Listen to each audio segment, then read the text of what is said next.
కలుగును గాక. మరి పోయిన వారము మరి ఈ బిడ్డ మరి చాలా దెయ్యాలతో మరి పీడించబడి మరి కుటుంబంలోని చికాకులు చేస్తుందని మరి వాళ్ళ తల్లిగారు చెప్పినప్పుడు ప్రార్థన చేసినప్పుడు దేవుడు మరి బిడ్డని స్వస్థపరిచి దేవుడు మళ్ళీ మరి ఈ రీతిగా మరి సాక్ష్యం చెప్పడానికి దేవుడు ఎంతగానో కృప చూపించున్నాడు. ఎందుకంటే ఈ సువార్త పరిచర్యలో మరి మొన్నటి కాల సమయం ముందు పోయిన వారంలో మరి నేను ఈ ప్రాంతానికి వచ్చినప్పుడు చాలా బాధపడుతుంది బిడ్డ. మరి ఈ రకంగా లేదు, చాలా భయంకరంగా కుటుంబంలో మరి శోధిస్తుంది.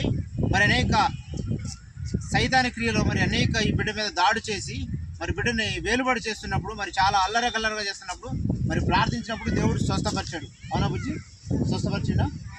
ఇప్పుడు ఎట్లా ఉన్నది నీకు? మంచిగా ఉన్నదా? దేవునికి మహిమ కలిగినాక మరి దేవుడికి స్తోత్రాలు చెల్లిస్తే ఒకసారి చెల్లించు. హల్లెలూయా. దేవుడు మంచిగా ఆరోగ్యం ఇచ్చినప్పుడు ఆయుష్ని ఇచ్చిండా మంచిగా.